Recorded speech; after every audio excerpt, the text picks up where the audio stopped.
Como eu disse a vocês uma vez aqui, o contrato que no Antigo Testamento, quando era escrito e depois dividido, quando eles se juntavam, tinha que se encaixar. Cada pedaço de papel tinha que se encaixar perfeitamente e todo o programa tinha que se alinhar corretamente. Deus confirmou seu pacto com o povo por meio de Isaque até Cristo. E no Calvário, ele rasgou o Messias. Ele tomou o corpo e o colocou à sua direita e enviou o Espírito aqui para a igreja. E a igreja terá que ter o mesmo Espírito, fazendo as mesmas coisas que Jesus fez, ou nunca irá no arrebatamento. Pegue esse pedaço de papel aqui e divida-o. Agora, você não conseguiria imitá-lo nem se quisesse.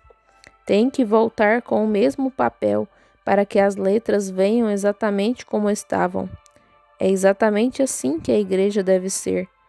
Jesus estava sempre cuidando dos negócios do Pai, fazendo o que era certo aos seus olhos, não apenas fazendo isso e aquilo, o que a igreja passa a fazer, mas tratando dos negócios do Pai. E Jesus tinha o testemunho. Eu faço sempre o que agrada ao Pai. O tipo, Enoque, antes da transladação. Enoque andou com Deus 500 anos e teve um testemunho de que agradava a Deus. E ele foi um tipo da igreja raptada. Oh, mas estamos aquém. Então, aquele filho, Deus teve que levantar outro filho. E se os pentecostais falharem com Deus, Deus pode, destas pedras, suscitar filhos a Abraão. Deus pode chamá-lo dos luteranos, dos batistas, dos presbiterianos. Deus pode, destas pedras, suscitar filhos a Abraão. Alguém vai ver a visão e levá-la adiante. Não tenho a intenção de ensurdecer vocês ou assustar os bebês, mas eu fico com muita energia e simplesmente tenho que deixar escapar em algum lugar. Ela se acumula. Eu me sinto bem, me sinto religioso, porque sei que o próprio Espírito Santo que escreveu a palavra está aqui confirmando-a, palavra por palavra, letra por letra, regra sobre regra, um pouco aqui e um pouco ali, e retenha o que é bom, pois por lábios gaguejantes e por outra língua falarei a este povo. Este é o descanso, o sábado. Tudo isso eles não quiseram ouvir, pois a palavra vem letra por letra, regra sobre regra. Agora, se aquele filho não obedecesse, não estivesse envolvido nos negócios do pai, Deus poderia suscitar outro filho para ele. E é isso que ele tem feito através das eras, suscitando um Lutero, suscitando um metodista, suscitando um nazareno, suscitando um peregrino da santidade, suscitando um pentecostal. Ele continuará suscitando e suscitando e suscitando até que ele obtenha um. Aleluia! Deus, espero viver para ver esta igreja quando ela se levantar no poder e na beleza da ressurreição, com os poderes de Deus operando através dela, sinais e maravilhas seguindo os crentes como ela fez no Novo Testamento. Deus em seu poder e em sua força. Oh, quão maravilhoso! Então, se esta igreja obedeceu, como o tutor gostaria de vir ao pai e dizer: Oh, ele é simplesmente maravilhoso, porque a obra é feita exatamente do jeito que tu fizeste. Entende o que quero dizer? Aquele teu filho lá embaixo, pai, está realizando o trabalho, tuas instruções, letra por letra, do jeito que tu fizeste. Esse é o tipo de igreja, é essa. Então, como o pai diria, estou muito orgulhoso desse filho. Sabe o que acontece? Quando ele está recebendo sua instrução, seu treinamento, ainda assim, ele pode não ser capaz de exercer toda a autoridade. Ele ainda não a tem. Ele ainda é um filho, mas não foi posicionado. Agora vocês, ministros, sabem o que quero dizer. Posicionamento de um filho. Agora, Se aquele filho provasse ser um tipo correto de filho, amava os negócios do pai, mantinha-se correto com suas instruções, o pai, então, em um certo dia, levava aquele filho diante do público, o colocava em um lugar alto, o vestia com uma bela vestimenta, e ele tinha o que eles chamam de a adoção de um filho, ou colocação de um filho na posição que ele ocupava. Eles faziam uma cerimônia e então o pai dizia: Este meu filho, eu o adoto ou o coloco em posição. E se eles tivessem aqueles cheques naqueles dias, o nome daquele filho no cheque era tão bom quanto o nome de seu pai, porque ele havia se posicionado. E o filho podia demitir quem quisesse, podia contratar quem quisesse, ele estava em plena posse de tudo que o pai tinha. Agora, vejam, Jesus havia provado a Deus que ele tinha sido o tipo certo de filho. E Deus o levou ao cume do monte, trouxe testemunhas ali, testemunhas celestiais e testemunhas terrenas, e o vestiu de imortalidade. Quando eles olharam, disseram: Suas vestes resplandecem como o sol. Algo sobrenatural aconteceu. Suas vestes brilhavam como o sol no meio-dia, tão brancas quanto podia ser. Deus colocou sobre ele o manto de imortalidade, mostrando que o havia recebido. Essa é a coisa que Deus fará com seus filhos aqui na terra algum dia. Ele te chamará à parte, igreja, se você tão somente lhe obedecer e ficar com a palavra e crer nela. E ele colocará na igreja, antes da vinda de Jesus Cristo, ele colocará na igreja todos os poderes que Cristo tinha em si estarão na igreja. Tudo que Deus era, ele derramou em Jesus. Tudo que Jesus era, ele derrama na igreja. Deus, querendo que sua obra fosse feita, o enviou ao seu Filho. O Filho, querendo que a obra fosse feita, o enviou à igreja. Naquele dia sabereis que eu estou no Pai, o Pai em mim e eu em vós, e vós em mim. Naquele dia, porque o mesmo poder de Deus que estava em Jeová Deus repousou em Jesus Cristo, e o mesmo poder que repousou em Jesus Cristo repousa nos filhos posicionados no corpo de Cristo. Posicionamento de um filho. Leve-o a um certo lugar, faça uma cerimônia diante dos anjos e coloque-o posicionalmente, o que ele é, no corpo de Cristo. Então, essa pessoa tem a autoridade. Deixe-me dizer isso, ainda que vocês me considerem um fanático a partir desta noite. A mesma coisa de que estou falando será feita. Haverá um poder colocado na igreja e agora está chegando que o Espírito Santo ungirá as pessoas de tal maneira que falarão a palavra e ela própria criará ali mesmo. Não temos visto poderes como os que estão vindo à igreja agora. Eu sei disso por experiência. Diga a esta montanha que se mova. Não duvide em seu coração, mas creia que o que você disse se realizará. Você pode ter o que disse. A colocação da igreja em posição, onde a plenitude do poder do Espírito Santo entra na igreja, então as bocas dos críticos serão fechadas. Será um curto período. Jesus desceu do monte e foi direto para o Calvário. Observe, não durará muito tempo, mas estará aqui.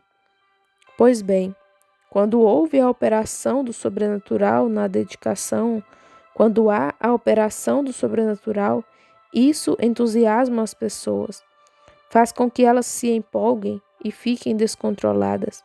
Quando Moisés operou o sobrenatural no Egito, houve uma multidão mista que saiu com eles e causou problemas no acampamento.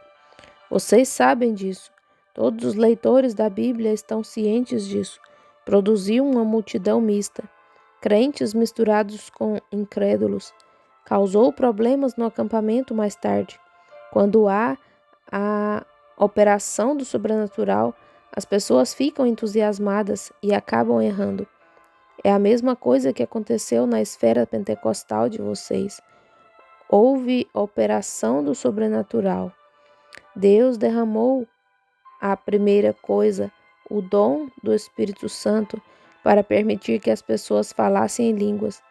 E então eles tiveram muita personificação disso, imitação carnal. Os homens se ajoelham e dizem uma palavra repentinamente, até conseguirem algum tipo de língua para falar. Ou o sobrenatural começa a se manifestar de alguma forma, então alguém tenta imitá-lo. Vocês sabem que Deus nunca fez dois homens iguais? Não há dois de vocês em todo o mundo, ou nunca houve, que tenham a mesma impressão digital. Deus faz os homens diferentes, e Ele tem diversidades de dons e os envia à sua igreja. Mas nós nos limitamos a um só, e aí está, vocês veem?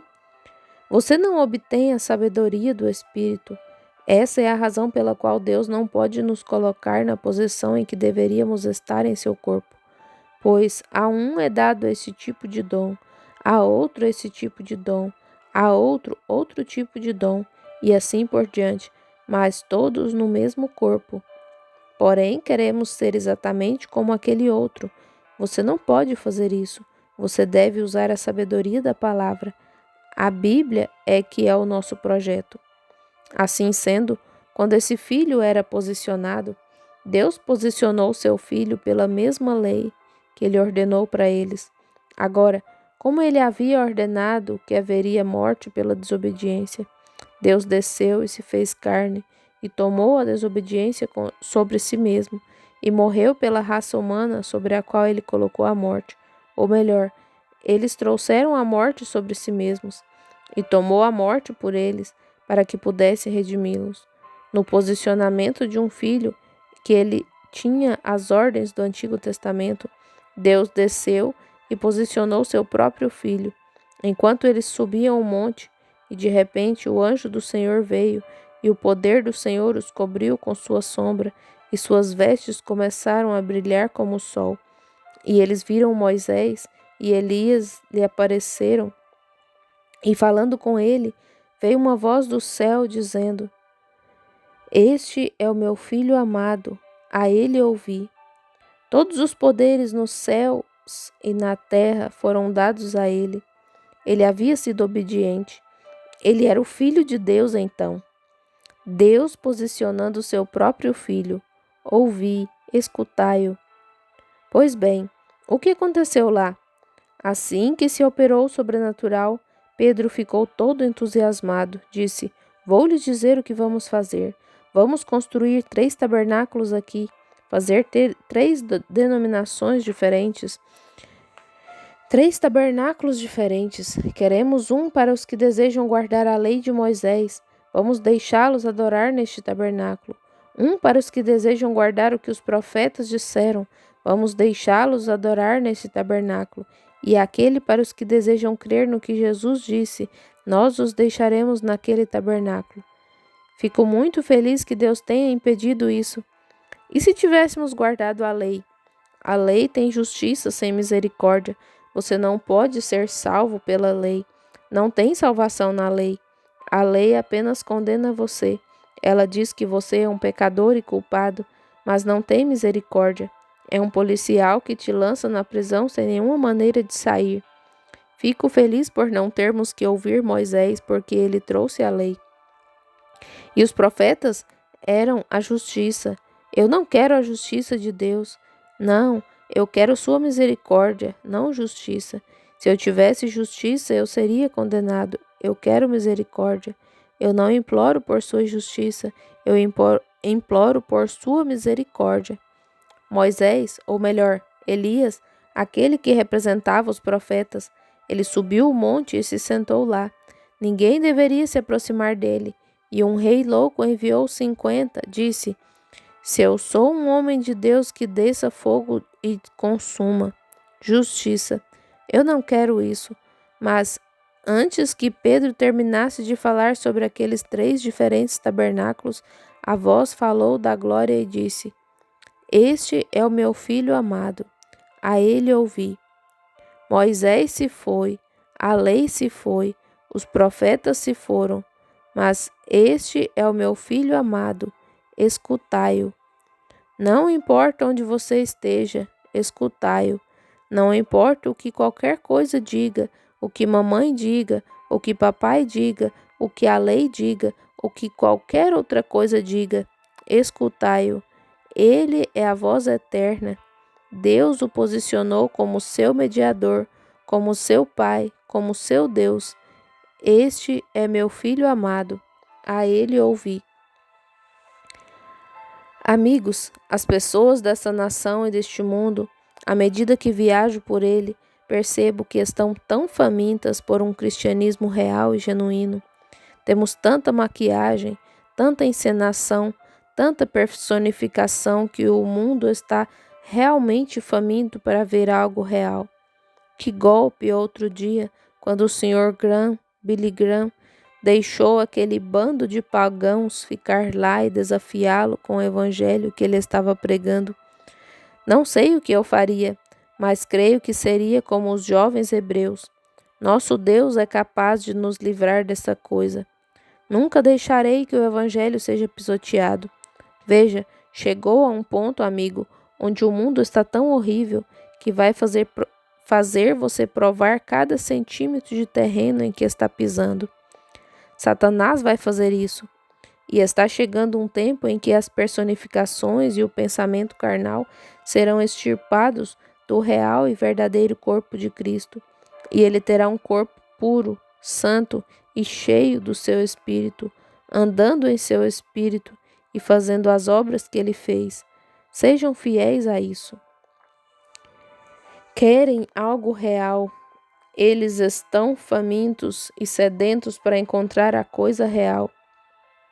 Eles não querem psicologia, eles não querem algum discurso intelectual, eles querem algo que lhes dê segurança, algo que faça essa Bíblia viver novamente.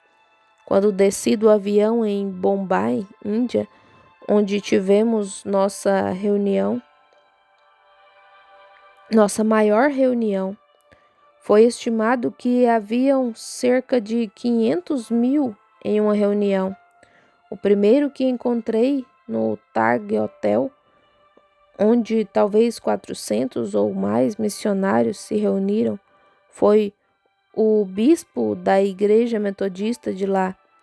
Ele me disse: Irmão Branham, posso discordar de você sobre sua doutrina de cura divina?